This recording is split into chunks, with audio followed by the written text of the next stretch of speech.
Imagine growing up in a house where your plate was always full, your clothes were always perfectly clean, and your academic achievements were always celebrated. From the outside, your life looked like a picture-perfect postcard, but inside, you were actually living inside a soundproof glass house. You could clearly see everyone around you, and they could see you physically standing there.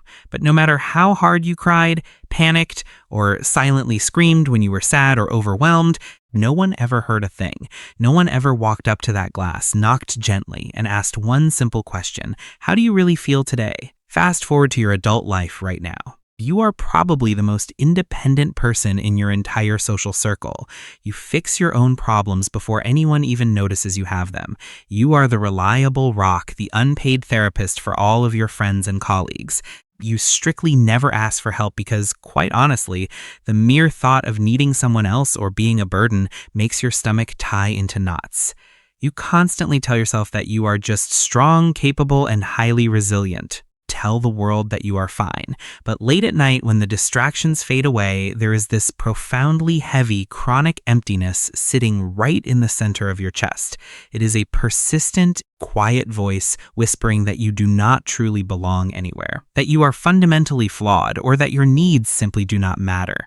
And then comes the crushing guilt. You feel guilty for even feeling sad, because after all, you had a good childhood. You had a roof over your head. You were not physically harmed. So why do you feel like a ghost in your own life? Why do you feel so incredibly empty? What you are experiencing right now is not a lack of gratitude. It is absolutely not a personality flaw or a weakness. It is the deep, invisible neurological scar of childhood emotional neglect, a condition clinical psychologists refer to as CC.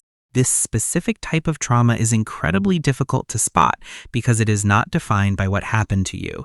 Instead, it is defined by what failed to happen. It is the profound absence of emotional validation. It is what happens when a developing child's brain does not receive the crucial emotional mirroring required to build a healthy relationship with their own feelings. In just a few moments, I am going to reveal the exact biological mechanism of how this invisible neglect completely rewired your brain's emotional processing centers. You are going to understand why you are experiencing a state of toxic hyperindependence and why your brain literally learned to paralyze your emotional vocabulary to survive your childhood, a fascinating and heartbreaking neurological condition known as alexithymia. You will see clearly why your current success and relentless self-reliance might actually be a highly evolved trauma response designed to keep you safe from rejection. By the time we finish here, you will intimately understand the 5 glaring warning signs that you are silently living out the tragic script of the invisible child.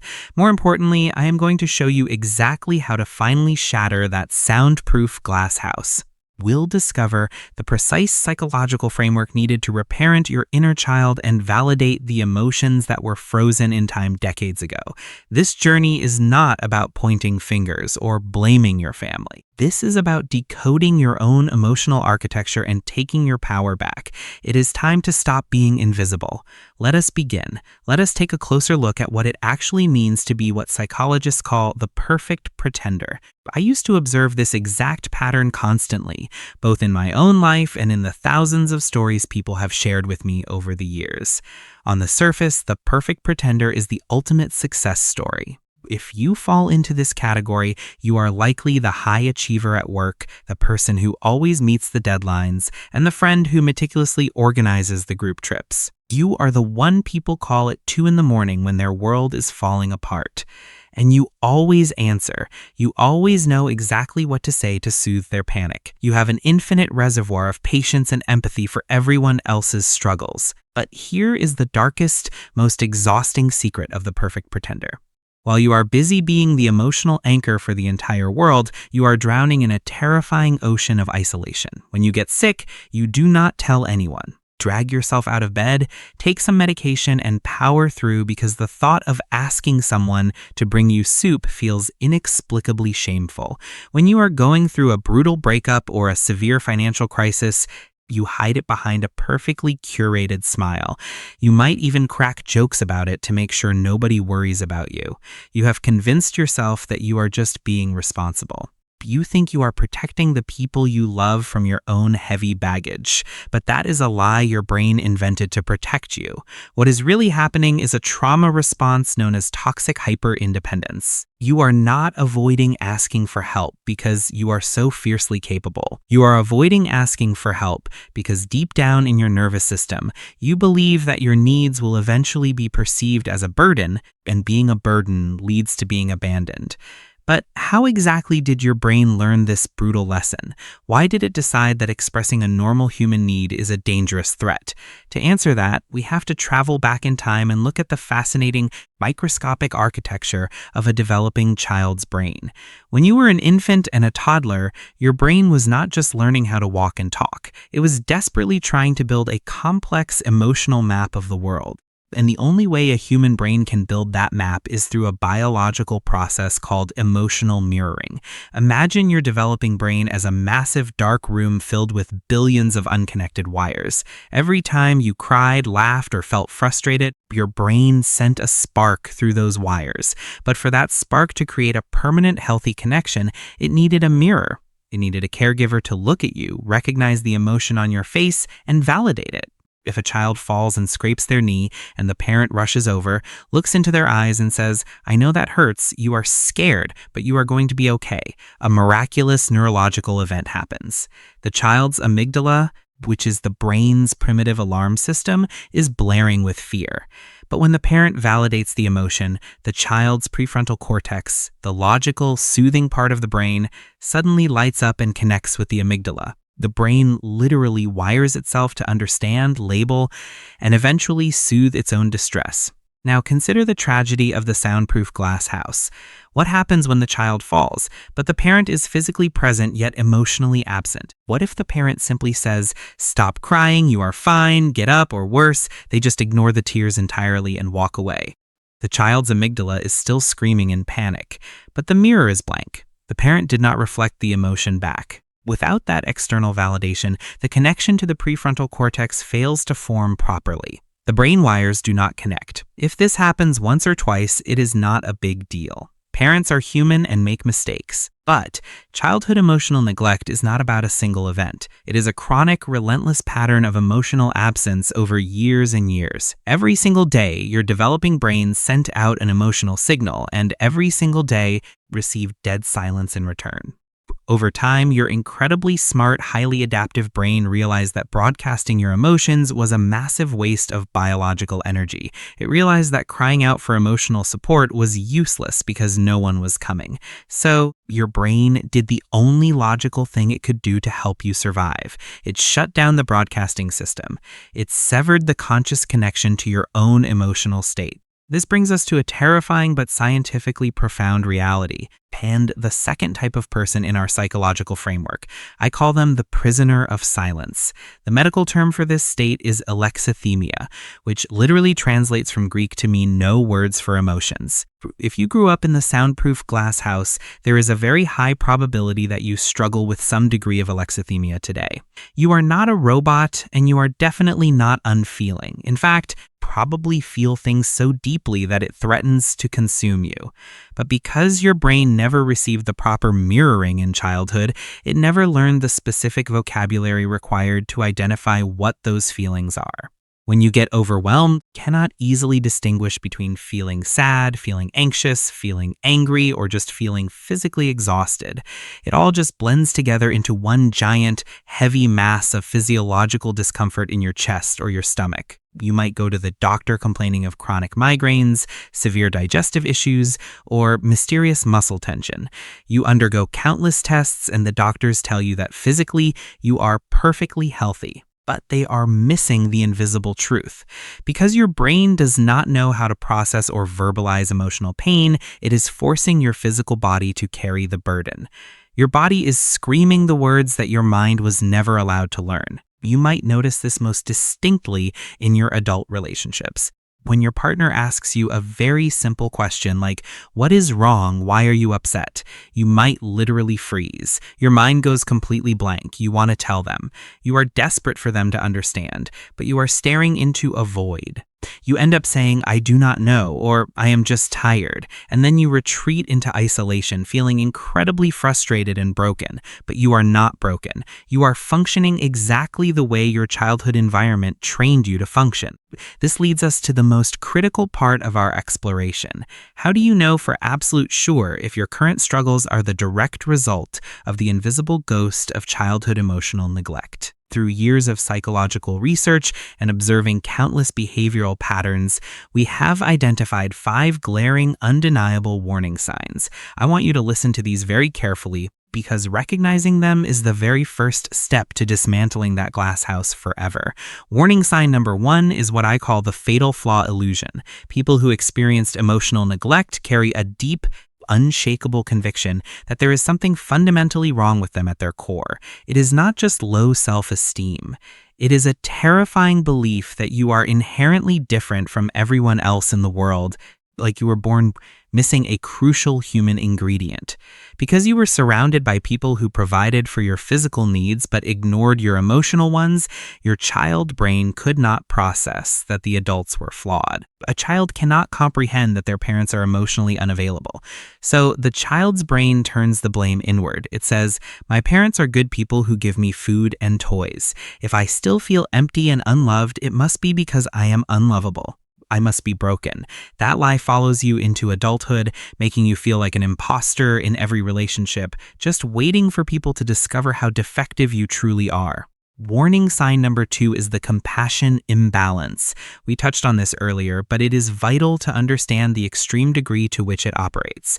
You have an almost supernatural ability to forgive the flaws, mistakes, and toxic behaviors of the people around you.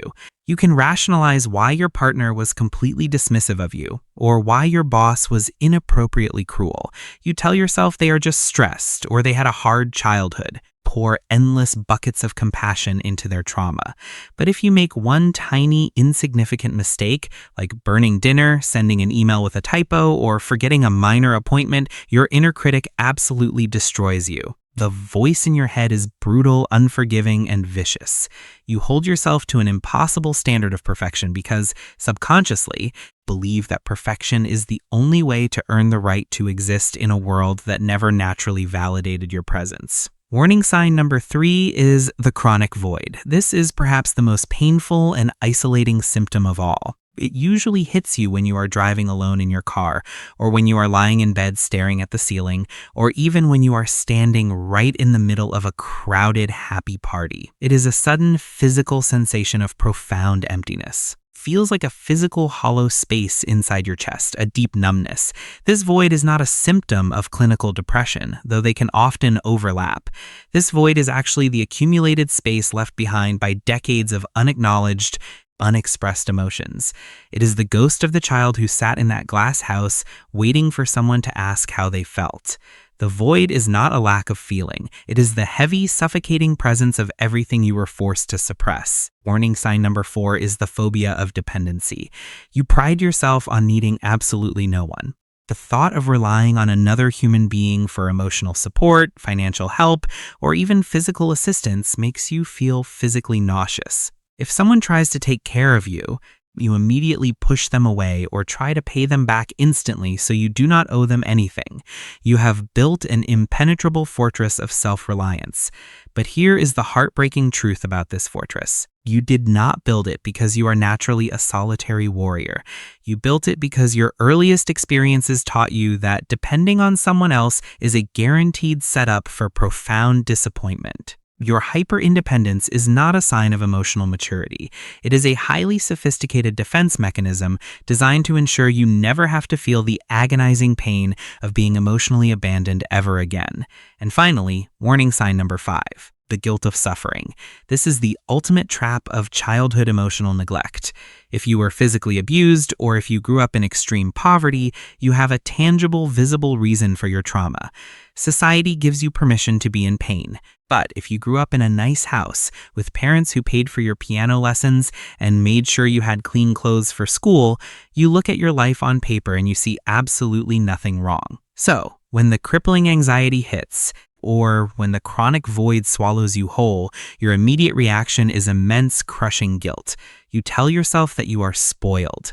You tell yourself that you are incredibly ungrateful. You invalidate your own suffering because you cannot point to a visible scar. You are gaslighting yourself, continuing the exact same pattern of emotional invalidation that your caregivers started when you were a toddler. If any of these 5 signs resonate with you, I need you to take a deep breath and truly listen to what I am about to say. The numbness, the fear of relying on others, the brutal inner critic, they are not your fault. You did not choose to build the soundproof glass house. You were placed inside it before you even knew how to speak. But here's the most empowering psychological shift you will ever experience. The very mechanisms that trapped you in that house are also the exact tools you are going to use to break the glass. Welcome to the third and final paradigm shift. I want to introduce you to the third type of person in our psychological framework. I call this archetype the survival hero. Up until this very moment, you have probably viewed your hyper-independence, your emotional numbness, and your relentless inner critic as heavy, toxic flaws that you need to somehow fix or eradicate. But what if I told you that you have been looking at your own mind completely upside down?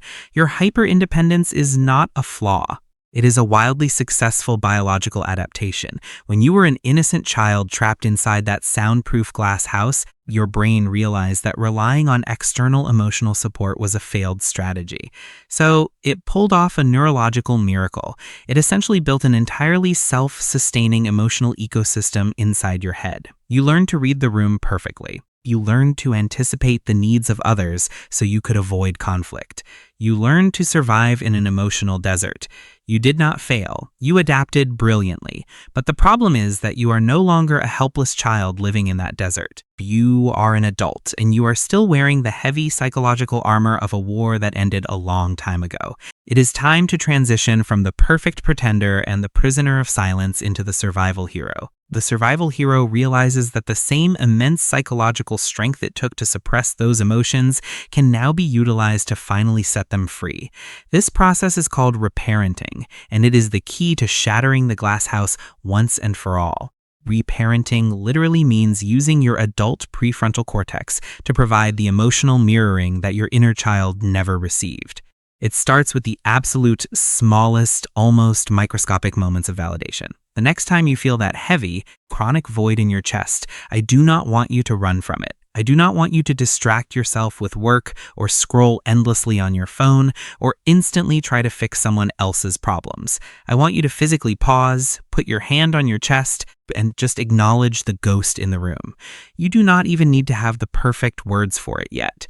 Remember, you might still be battling alexithymia. All you need to do is say to yourself, I feel something very heavy right now, and that is okay. It makes sense that I feel this way. By doing this, you are actively creating new neural pathways in your brain through a concept called neuroplasticity. You are finally becoming the mirror that you needed decades ago. You are stepping up to the glass, knocking on it, and telling that trapped child, I hear you, and I am not walking away.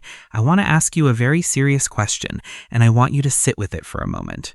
If you were powerful enough to survive a childhood of emotional starvation and still build a life where you are the reliable anchor for everyone else, imagine what you could achieve if you finally turned that fierce, protective loyalty inward. Imagine what your life would look like if you allowed yourself to take up space, to have needs, and to be softly, wonderfully human without apologizing for it.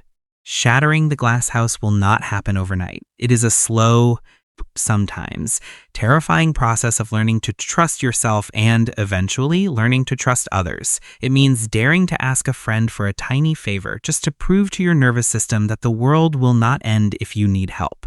It means recognizing that your emotions are not a burden but a vital compass guiding you toward a truly authentic life. You are not broken. You never were. You are just a survivor who is finally learning how to thrive. If this psychological breakdown resonated with your experience, I highly recommend you subscribe to the channel right now. In our next video, I am going to reveal a highly controversial secret about why your daily habits are secretly destroying your dopamine levels, keeping you permanently trapped in a cycle of chronic exhaustion. It is a silent epidemic that 99% of people are completely unaware of, and you absolutely do not want to miss it. Until next time, be kind to yourself and remember to check in on the child inside.